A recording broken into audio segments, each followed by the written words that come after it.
I want to break that stereotype that says people with sickle cell disease are not there mentally. So, and I was able to push it, but a lot of times I had to land in the hospital to write my exams. I think in my second year, after having a perfect CGPA in my first year, obviously, I noticed I began to get certain mental conditions. 1 month to exam, I'm like locked in and no social life, nothing, just my books. You didn't like the strike? I don't like the strike. I loved it. The strike changed my life. I was supposed to study law, but my dad insisted that I do not go to art class, I go to commercial class, and so I fell in love with economics from there. I don't want my child to become a teacher. That's like that. I wrote down 3 times. Have you ever wondered what it takes to graduate with a first class degree? Well, today we're interviewing several Unilag graduates that achieved this feat and are here to share their story. If you were to see a 100 level student right now, what advice would you give to that person? So stay tuned and watch to the end.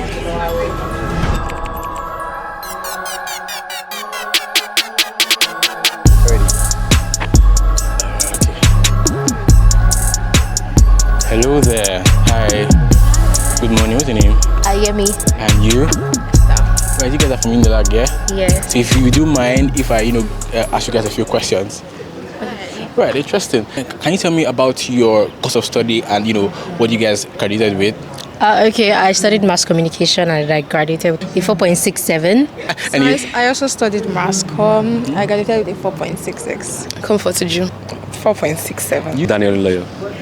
I finished with a 4.58. So I did industrial maths in University of Lagos. Okay. I did a couple of things with it aside from mathematics. My name is Ife. What's your name? Awele. What did you study and what CGPA did you graduate with? Okay, so I studied economics and I finished with a 4.6. Interesting. How about you? Okay, I studied economics as well. I finished with a 4.52.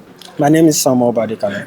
Okay, I studied cell biology and genetics from the University of Lagos with a major focus on molecular biology, and I graduated with a perfect CGPA of 5.0. Perfect. I'm also a graduate of cell biology and genetics, and I graduated with 4.82 CGPA. University of Lagos. We were roommates in year 3, and I guess our relationship just started from there. Yeah. Right, so speaking on that, what would you say are some of the challenges that you faced while in school studying for this particular course? Okay, I'll say it's hard to combine things, to be very honest with you. So I had a very good start in school, and that's what helped me. So year 1, year 2, I was just like hell-bent on book. But like from year 3, it sort of affected my grades, and that's why it's a 4.58. So I was like on very top ladder of first class initially. But combining extracurricular is very important. But I can say on the long sum, I think I won on both sides, doing these leadership experiences with also my academics part. And I think what's more important is the fact of, the network you get out of school is more important. I don't want to expand on that. So I studied theatre arts under creative arts in school, and oh my god, you knew that anybody studying theatre art now or that studies theatre art knows that they want to suck your blood, drain the blood out of your body. So navigating work and school, and then my department, they always want you to constantly be there. Mm-hmm. So if you're having 8 courses in the semester, the 8 courses are practicals and theory. So their business was deliver. Was health challenge actually. So I developed ulcer along the way. So you're not eating, you're reading. Something like that. So that was the major challenge. I had to struggle with my health. Being able to balance my schoolwork with my professional qualification. So I did ACCA, and it was quite challenging, going to school, for classes Monday to Friday, then Saturday and Sunday. I also had to go for classes for my professional qualification. So I think that was the major challenge, being able to balance my reading for school and also balancing my reading for my studies, right. And also having extracurricular activities. So I was, I think, the head of finance for impact initiatives. I don't have any challenge that's coming to mind. I swear I don't have any challenge. For me, the major challenge I faced was just the strikes. I didn't really like going in and out of student mode all the time. You didn't like the strike? I don't like the strike. I loved it. Hi. The strike changed my life. You like the strike? Yeah, I don't like it though, because I actually love academia. I love school, so I liked being in school. So not being in school was really, really not a happy moment for me. So interesting. First thing, coming into the University of Lagos, I had quite a number of extracurriculars, especially through my whole final 4 years in school. So trying to actually blend each extracurricular with academic activities was actually a major challenge, but it was a way for me to gain time management skills and priority skills. And I think another one which most people don't see was the importance of mental health in academic excellence. So I think in my second year, after having a perfect CGPA in my first year, obviously, I noticed I began to get more involved in certain mental conditions, imposter syndrome and social anxiety disorder. That was a major challenge, and I sought for help, and eventually I even founded a club on campus, Students Mental Health Advocate. As always. So the major challenge, I had quite a number of challenges, but the major challenge was that living with a condition that takes a toll on every part of you and trying to balance that you must make the academic excellence shown. Because one of my major factor about when I got to school was that I want to break that stereotype that says people with sickle cell disease are not there mentally. So, and I was able to push it, but a lot of times I had to land in the hospital to write my exams, and I didn't let that push me back. I had to make sure that even in that challenging times, I must still remain focused on that thing I want to achieve. I remember times even had to do reviews in the hospital. So that's why I said she actually has a very peculiar story. So, based off on that, would you say that did you pick this course of study as a course of interest, or would you say it was given to you? Like I said, it's a very funny story. I've been saying this. I wrote JAMB 3 times. Oh my! Yeah. My first JAMB, medicine and surgery, but due to age restrictions, University of Ibadan, I wasn't offered admission. Second JAMB, Unilag, medicine and surgery, but they offered me fisheries. So there was this contemplation of choosing fisheries or writing another JAMB again. Then someone now mentioned fisheries was 5 years again. So at that point, I just let me write another JAMB. But sometimes that's why what we call setbacks can actually be ways to look into the future. So after my second job, I sat down, then reflected over my real interest. Then I realized that I loved more genetics, the easy part of biology, secondary school biology. Then I realized Unilag even offers a course known as cell biology and genetics. And with that, my third job, I chose it. And here I am, along the journey. Interesting. So did you pick your course? So my story is not so different. So I also wanted to study pharmacy. The main goal was I wanted to help people that were living with genetic disorder. And I thought, okay, drugs were the paths that I should choose. But as always jam, So I wrote jam about twice, if I'm sure. Wow. So I wrote one, I applied to OOU, and I was giving chemistry. I also did another one to LASU, but I was also giving chemistry. And at that point, I was like, no, chemistry is not what I wanted. And I now piloted to do A-levels in Unilag. So when I did A-levels, I didn't pass well. I passed averagely. So I can't go for medicine, for pharmacy again. So I was like, okay, let me just look through what are the courses. So I have to choose another course. And I was trying to look at the courses in Faculty of Science in Unilag. And I saw cell biology and genetics. And I was like, okay, I think what I was looking for was a course that was specialized in genetics. And I was like, okay, this is even the perfect course. So I think God had a plan why I didn't pass excellently to go into pharmacy, because this is really where I would function better. I wanted to study law. I know you're wondering, how do you go from law to economics? So I was supposed to study law, but my dad insisted that I do not go to art class, I go to commercial class. And so I fell in love with economics from there. And so when it was time to write JAM, I just chose economics, and that was what I studied. Honestly, I always liked economics, and plus my secondary school economics teacher was very disciplined. So I felt like if I wanted to be like him, I had to study what he studied, and that was just it. And plus I liked economics, so it made sense. Okay, so basically I picked the course because I wanted to act. It was the acting. I wanted to so I used to see Denzel Washington, Taraji P. Henson. Okay. So when you're acting, the joy and the fact that one thing again was you can, as an actor, you can be different characters. Mm-hmm. Characters that you cannot be in real life, you can be that. You can experience that range of different characters, and so. Okay, fun fact, I wanted to do maths from secondary school, but my mom never wanted. I don't want my child to become a teacher. That's what she said. So, as God will have it, I did not meet the cut of mechanical engineering, so I did maths, and I think it's one of the best things that happened to me. So, I'm into finance now, so I probably wasted 5 years of my time. No. Did you pick it? Yeah, it was on purpose. And you too? Yeah, I picked mass comm. Right, interesting. What interests you the most about mass comm? I love everything related to the media, and I'm also a writer, so I guess my skill just aligns in that field. But I love things related to the media and communication, so that's basically it. So I used to be a talkative, so I just knew that I wanted You used to be, you're no more a talkative. Yeah, I've changed. What changed, first class? No. I mean, getting into mass comm, I saw that there was more to life than being a journalist.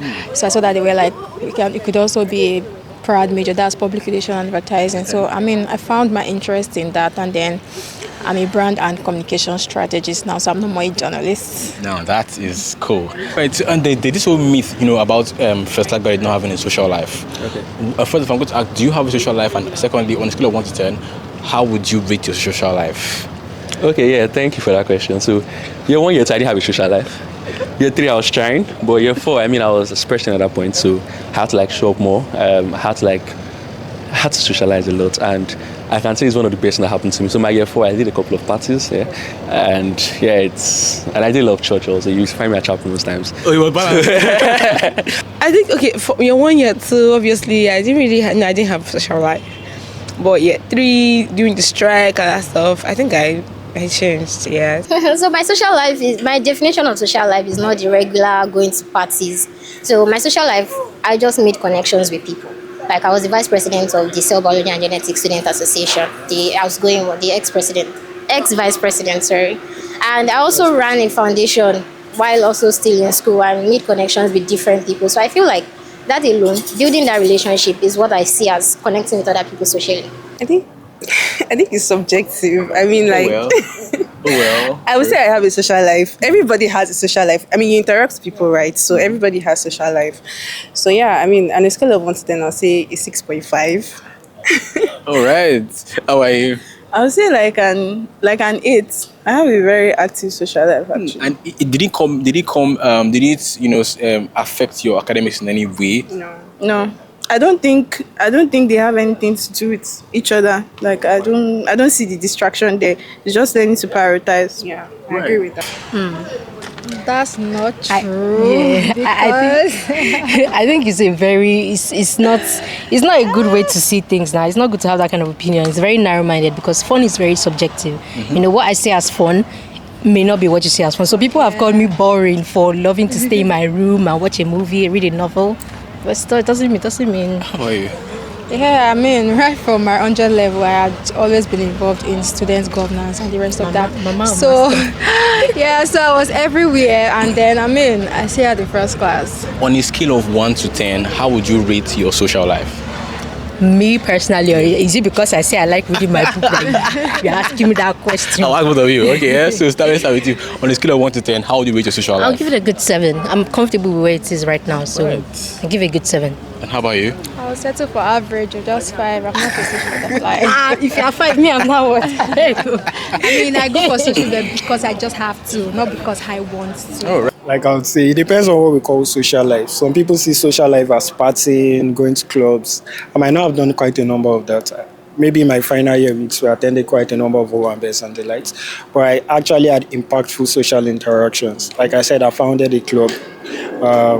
What else? I'm hosting a TEDx event in my neighborhood, TEDx Idiraba, and quite a number of other interactions. I was chief editorial for my level. So yeah, I had social connections, but not in the sense of partying and the likes. But yeah, I had a social life. Like I was a bit introverted. No, not a bit. I was actually introverted, but I still enjoyed my social life. So what's something that you say that you have done differently, right, that's mostly impacted what you have achieved academically right now? Being able to prioritize. So, I mean, you have a lot of things to do. So you have to know which one is important, which one is not important, which one is urgent, which one is not urgent. So you rank it based on that. There was this whole stuff about this. There's this chat stuff about. Yeah. You took that very serious. Yes, I did. That was the first thing I learned in ACCA. Wow. So I took it from there. Like it was very, very. It spoke to me, so I took it. Sounds weird, but knowing how to prioritize that particular point. So, I mean, you probably check out the Investment Society. I'm selling it to you and selling it to the other guys that watch. So, I mean, we do a couple of interesting things there. And, being TIS president was a lot of responsibility. And also finishing as even like BGS of industrial maths. I mean, combining two is a lot. So I would say knowing how to prioritize that particular point. Because I did a couple of other professional exams, across the way also. And I think one thing that is also important, like I said, not to reiterate, is prioritizing. So sometimes like 1 month to exam, I'm like locked in and, no social life, nothing, just my books. And sometimes like, the society also had its own bit of, responsibility issues there and everything. So this whole process had even made me reflect on something. Before, I'd always thought I didn't do something differently. But I would say one thing that actually propelled me was the mind. Academic excellence is something that starts from the mind. And one thing that I also was, a year before I gained admission into Unilag, someone from my community, came from Mushin, also graduated as overall BGS. So the fact that I did that propelled something in me that if he could do it from a background like mine, so could I. And with that, I came in with that mindset I wanted to come in and finish in the log.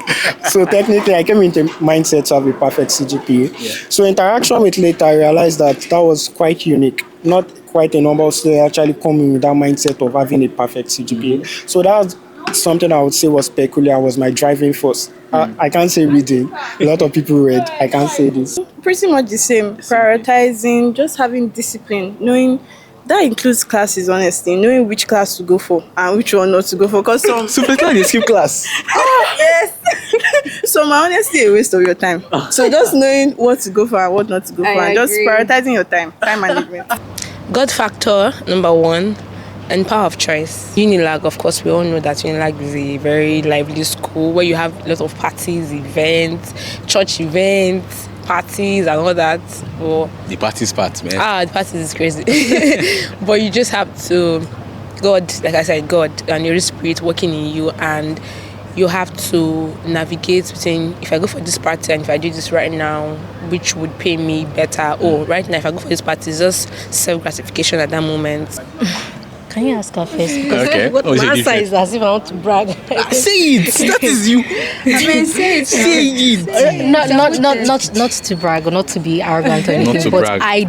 I have the ability to remember things. The ability to read and pass is just ingrained in me. So I don't have my God. any special thing I do. I just read and I go for exams. So that's why I said I don't want to answer, because I didn't want to sound like bragging. So I didn't really do anything differently. It's what I do. It's my thing. So How are you? The same Alright. imbued ability. Okay, so I mean, right from my cradle, I've always been a bright child.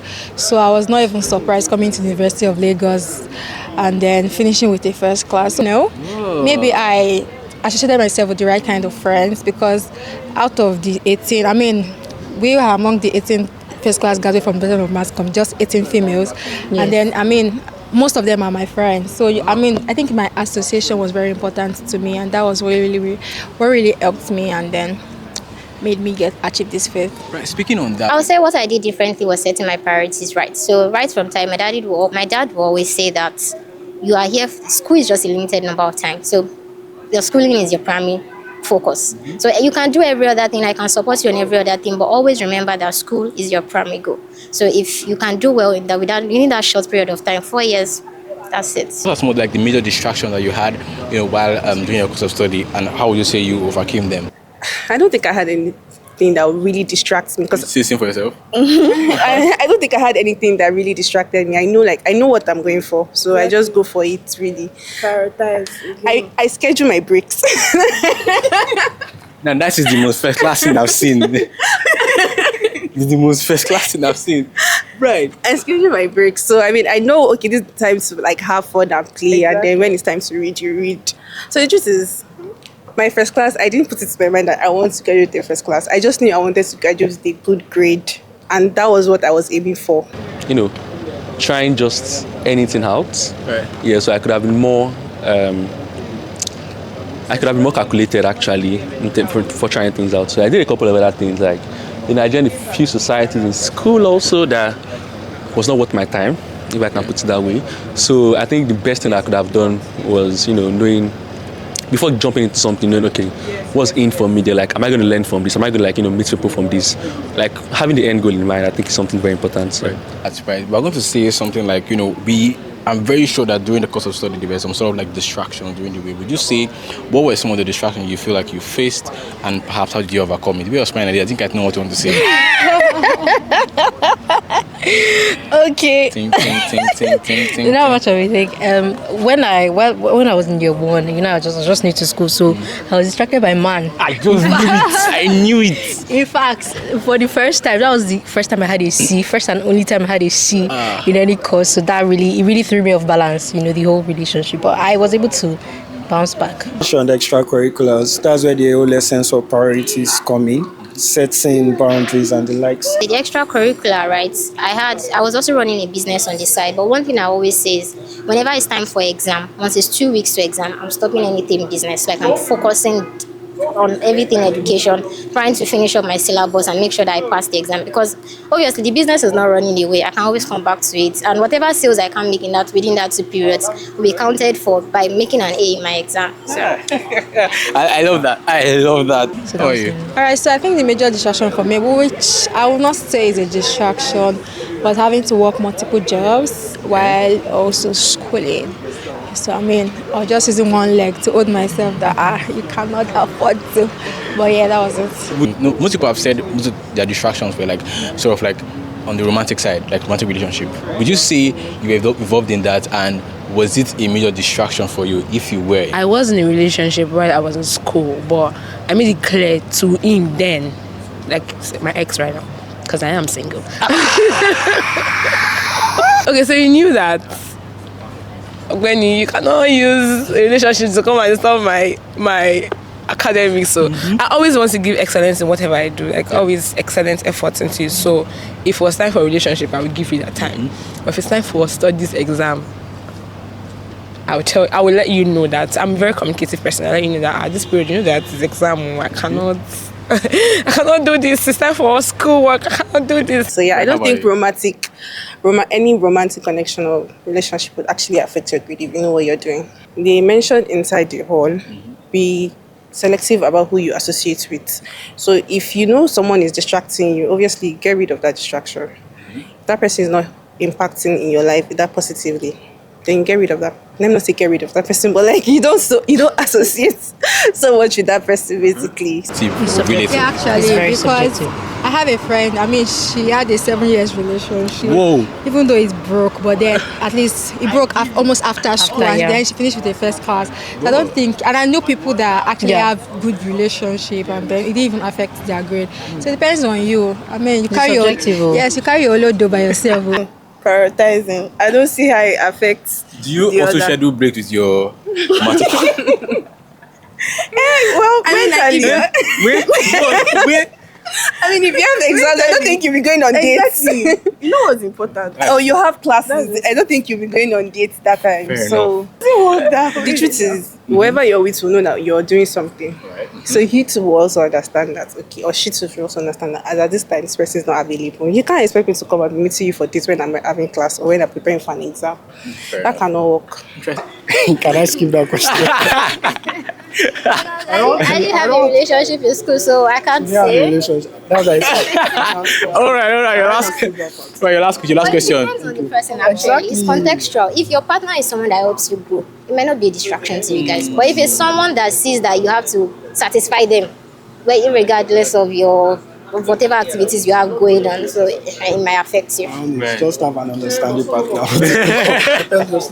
I mean, I think it's weird, but I was never into like sort of romantic stuff in school, So, I mean, I wasn't into that. All right. So, lastly, what's your advice for anybody coming into 100 right now to get into school to get all this wonderful and a perfect GPA? First thing, your dreams are not too big to achieve. Same thing I said. I came into Unilag with a dream to achieve a perfect CGPA, and I had it. But apart from that, it takes more than dreaming. It takes those that can put in the hard work, the due diligence. Especially your first year and your second year, they are your foundation years. Don't play with them. Work as hard as you can to achieve your desired grades. In lesser years, your third year, fourth year, you have enough time for social activities. But once your foundation is secure, the sky is just your limit. I think school is more than academics, to be very honest. Yeah, I'm happy I did a first class, but like you have to be first class in life. That's what's more important. So I think the first thing there is starting from, I don't really advise people to do extracurriculars year 1, year 2. I mean, I think it's like your important moments in school, and once you're on track, I think is sort of a very good thing there. So I think if I can use the word locking for like year 1, year 2, then compulsorily year 3, year 4 do extracurriculars. Like grades are good. I'm not gonna lie, but there's more to grades. Okay, don't forget your roots. You know where you're coming from. You know your home training. Don't forget it. Don't think because I am in school I have to. Nah, don't even do that. No, hey, go and ball like you ball your life. Okay, and then always make sure that you're like on point with God. Make sure, because even when you're going off track, He's kicking you back in. And then like I said again, power of choice. It's your decision. If you want to get spoiled in school, you have the ground to be spoiled in school, to act anyhow. By the end of the day, it still boils down to you. Be a decision maker. Like you said, I can remember that there are times I made mistakes too in school. But thank God, I'm grateful for friends. Yes, I'm very grateful for friends. Build valuable friendship in school. Very important. Very, very important. Just really keep God, valuable friendships, power of choice. And don't forget your self-identity. And don't forget your home training. Don't forget your home training. Don't forget it. She actually drawing her ear. I mean, it's very, very, very important. I'll say that, like I said, I mean, that's what I've been saying, prioritize, right? And also try to be very social. I mean, I wish I was more social. I know what you're thinking, but like, I wish I was much more social, you know. Also, make a lot of friends, connect with people, but know what you're doing. The first thing that brought you to that school is your education. So know what you're doing and focus on that. Interesting. Try and pass once, like at least your year one. If you start well, I don't think I need to speak more after that. If you start your first semester with maybe a 5.0, it sets a pace for you. You don't want to go down. Yeah. So I just think in the beginning, so use every other advice, prioritize, time management, everything. But just try and pass first. Once you pass, the rest is easy. So in the occasion where the person, you know, maybe the year one, they got in and then something just happened at that year one and then they fell off. Well, what would be your advice to them? Life happens. I mean, there are times when, even with my first class, there were times when I had a GP of a 2-1. So life happens, but you get back up and you and you move on. I mean, so what I normally do is I usually ask myself a question like, why did this happen? So was I doing something I'm not supposed to do, or was I not focusing on what I was supposed to focus on? And so the next semester, I make sure that I come back 10 times. In fact, there was a time when my CGPA was very close to leaving in first class. I had to I had to sit up, I had to lock in. And so As at my first semester 400 level, when I ended first semester 400 level, I was on 4.48. And at the beginning of the next semester, I lost my dad. I was like, there's no way that first class, like, how do I want to climb up? Because I needed, I think, at least a 4.8 to get back up. I was like, with everything that has happened this semester, it's not possible. But honestly, just putting your mind to something and saying you want to do it and working towards it, I actually did it. I ended up climbing back up to a first class, and it will work out. Life happens, so it's what you do after life happens that matters. Yeah. My advice, one thing I always want people to remember is you should always be ready. You have to have this inbuilt strength to be able to accept your failures and mistakes and learn from them. For example, if you say, okay, this semester I want to have 5.0 and then you don't get the 5.0, it's not an excuse to beat yourself up or give up. My advice is just continue. Just have that inbuilt strength and resilience, and you'll be able to get it. Interesting. How about you? All right, so I live by, I will not say, it's not a life quote, it's a scripture of the Bible, Ecclesiastes 9 verse 10, that says, whatever you find your hands to do, do it with all thy might. So that's what I have always lived by, be it career, education, whatever I am doing.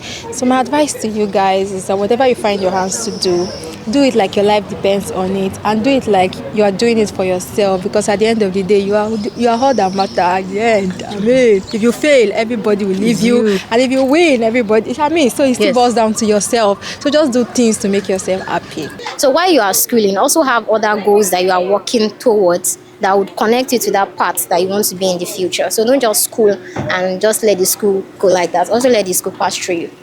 Interesting. Thank you so much, guys. I see she's a scholar. Yeah, she is. Oh my God.